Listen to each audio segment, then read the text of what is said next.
Suddenly Seymour. But what if that line isn't romantic at all? What if it's a warning hiding in plain sight? Little Shop of Horrors wasn't just a colorful musical comedy with a catchy score and a talking plant. It was a carefully disguised cautionary tale, one built on creative chaos, extreme production demands, and a message so dark that Hollywood tried to bury it. Today, we're pulling back the curtain on Little Shop of Horrors, 1986. Facts you probably didn't know about, revealing the behind-the-scenes struggles, creative battles, and hidden intentions that shaped the movie you thought you knew.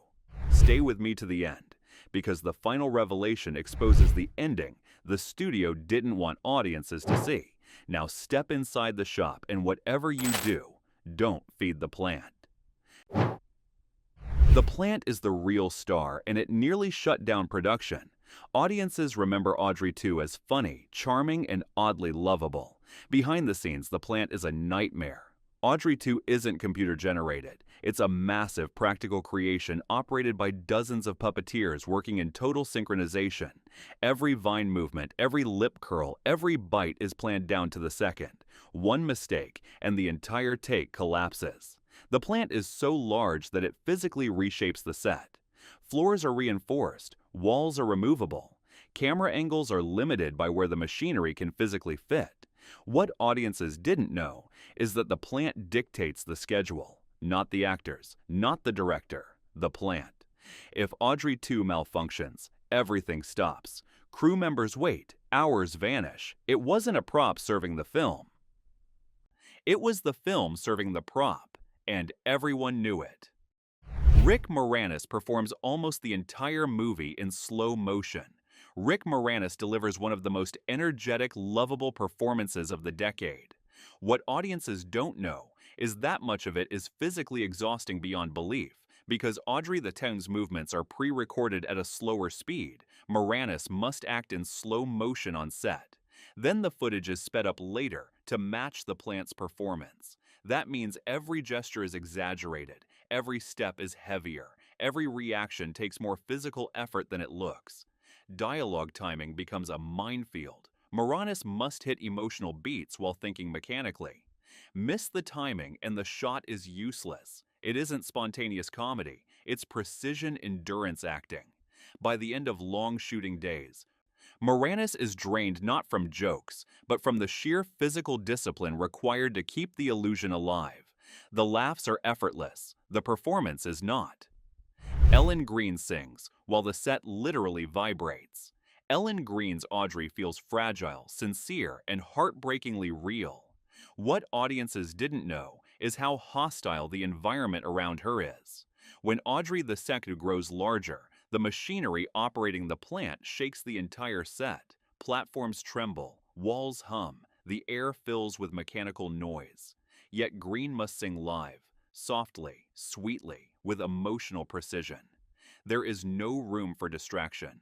Her character depends on vulnerability, but the surroundings are loud, unstable, and relentless. It isn't a safe musical environment. It's a controlled storm. Greene holds character while the world around her rattles.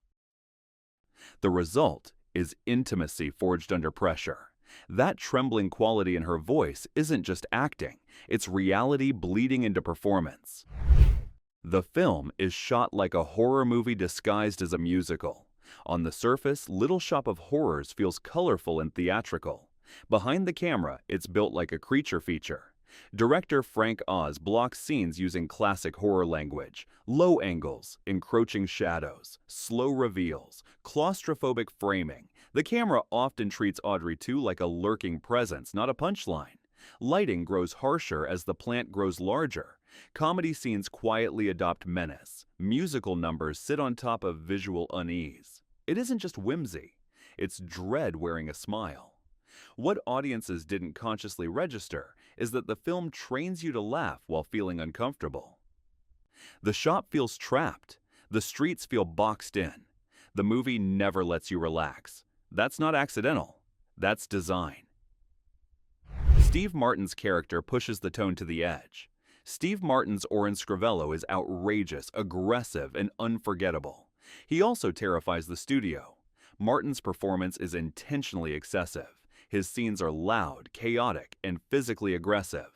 The character isn't meant to be realistic. He's a walking embodiment of cruelty played for laughs. But those laughs sit on a knife edge. What audiences didn't know is that the studio repeatedly questioned whether Oren went too far. Test screenings showed nervous reactions. The tone felt unstable. It wasn't just comedy, it was confrontation. Frank Oz defends the character as essential. Oren represents unchecked power. He's funny because he's awful. Removing that edge collapses the satire. The movie keeps him, and the discomfort stays. The flower shop is a prison by design. Mushnick's flower shop feels small, cramped, and oddly suffocating. That's intentional. The set is built to limit movement. Aisles are narrow, counters box characters in. Windows are placed high and offer no real escape. What audiences didn't know is that the shop is designed to feel like a trap. As Audrey 2 grows, space becomes more restricted. Characters physically lose room to breathe. It isn't just a workplace, it's confinement.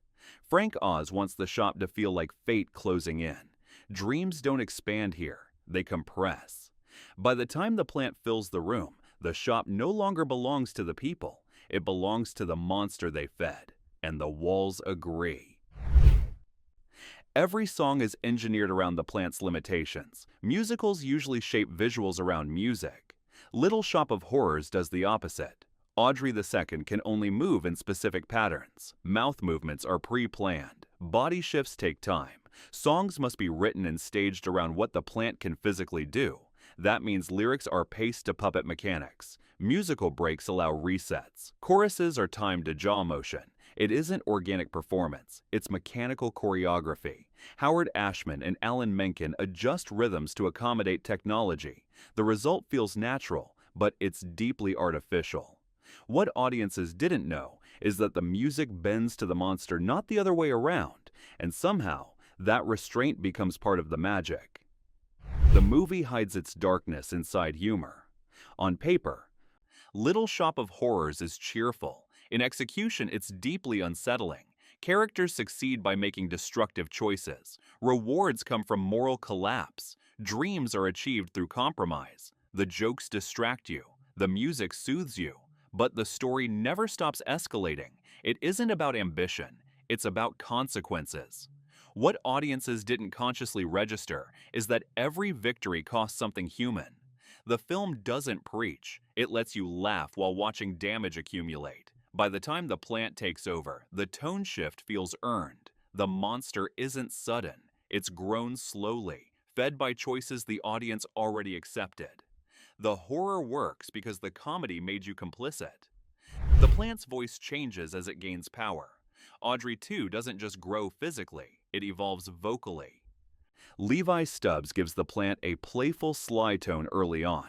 The voice is charming, persuasive, almost friendly. As the story progresses, the voice hardens. The rhythm becomes commanding. The humor sharpens into threat. It isn't louder, it's more confident. What audiences didn't know is that this shift is intentional character development. The plant doesn't need to shout, it knows it's winning. The voice becomes smoother because power no longer requires effort. By the final act, Audrey 2 sounds inevitable, and that's far more frightening than rage. Midway through, the film quietly warns the audience. This is the moment to pause. Because if you're still watching, you already know this isn't just a musical. So go ahead and like and subscribe, because Little Shop of Horrors rewards people who pay attention. Every rewatch reveals another layer, another warning, another joke that lands differently once you know where it's going. The movie plants its ending early. Lyrics hint at outcomes. Visuals foreshadow collapse. Background details tell stories ahead of time. What audiences didn't know is that the film is fair. It tells you exactly what will happen if you listen. The horror isn't hidden, it's sung. And by the time the truth blooms, you realize the movie never lied to you. You just weren't ready to hear it. Seymour's hero arc is intentionally hollow. Seymour looks like a classic underdog. He is not. The film presents him as shy, overlooked, and well-meaning. But his rise is built on avoidance, not courage. Each choice dodges responsibility rather than confronting it. It isn't growth, it's drift. What audiences didn't know is that Seymour's arc is designed to feel incomplete. He doesn't defeat the monster, he feeds it. He delays consequences until they overwhelm him. That discomfort is intentional. The movie refuses to give him a traditional redemption without cost. Even his moments of bravery come late and feel desperate. The film asks a quiet question. What if kindness without accountability isn't enough? The original stage ending changes everything. The original stage musical ends very differently. Audrey the doesn't lose. Humanity does. The plant escapes. It spreads. The world falls. The final image isn't love, it's consumption. When adapting the story for film, this ending terrifies the studio. It's bleak, unforgiving, impossible to market as a crowd pleaser, so the film shoots two endings. What audiences didn't know is that the darker version isn't symbolic, it's literal. Cities fall, civilization collapses, the joke ends. This isn't tragedy for shock, it's the logical conclusion of the story, and it almost disappears forever. The original ending is fully filmed, not imagined. This isn't a concept, it's a finished sequence. The original ending features massive destruction using practical effects. Buildings crumble, plants overrun streets. The scale rivals blockbuster finales of the era. Hundreds of crew members work on it. Miniatures, pyrotechnics, complex choreography. Then test audiences react badly. They feel betrayed. They feel sad. They feel punished for enjoying the movie. The studio panics. What audiences didn't know is that an enormous amount of work is shelved not because it's unfinished, but because it's too honest. The ending works, it's just not comforting. Test audiences reject the truth. Early screenings are brutal. Viewers laugh through the movie. Then, the original ending hits. Silence, confusion, discomfort. They don't cheer. They don't clap. They feel tricked. The studio reads the response as failure. Frank Oz reads it as proof the ending lands exactly as intended. It isn't rejection of quality, it's rejection of consequence. Hollywood chooses happiness. What audiences didn't know is that the film's philosophy is rewritten not by artists, but by marketing fear. The monster must lose. Love must win. The story bends. The theatrical ending rewrites the moral. The released ending gives Seymour victory. Audrey survives. The plant dies. A hopeful future blooms. It feels satisfying. But it changes the story's message. Now, bad choices can be undone. Consequences are temporary. The world forgives. It isn't wrong. It's safer. What audiences didn't know is that this ending softens the satire. The cautionary tale becomes a fairy tale. The movie remains entertaining, but the warning quiets, the teeth retract, and something sharp is lost. The darker ending survives in fragments. For years, the original ending exists only in rumors, behind-the-scenes photos, whispers from crew members. Then pieces emerge. Fans discover deleted footage, still images, storyboards. The truth becomes undeniable. This movie once ended in disaster. What audiences didn't know is that the darker ending isn't erased, it's hidden, waiting for the right moment, and eventually it returns. The director never disowns the original ending. Frank Oz never pretends the darker ending didn't exist. He explains it calmly. He respects the studio decision. But he never claims it was wrong creatively. It isn't bitterness, it's clarity. Oz understands the tension between storytelling and audience expectation. He accepts the compromise without erasing the intention. What audiences didn't know is that both endings are real, one for theaters, one for truth, and the movie lives between them. Home video restores the lost finale. Years later, the director's cut becomes available. The original ending finally plays in full. Audiences see the destruction, the inevitability, the cost. Reactions change. Viewers appreciate the ambition, the courage, the refusal to flinch. The movie transforms. What once felt like a comedy now feels like a parable. The ending reframes everything that came before it, and suddenly, the songs sound different. The two endings create two different movies. With the happy ending, Little Shop of Horrors is a dark comedy with heart. With the original ending, it's a cautionary myth. Neither is wrong, but they aren't the same story. One says love saves, the other says choices matter. What audiences didn't know is that which version you see determines what the movie means. It isn't just alternate footage, it's alternate philosophy. The ending reveals what the movie was always about. The final fact changes everything. Little Shop of Horrors is not about a plant, it's about temptation. The original ending proves the point the film quietly builds from the start. Unchecked desire doesn't stop.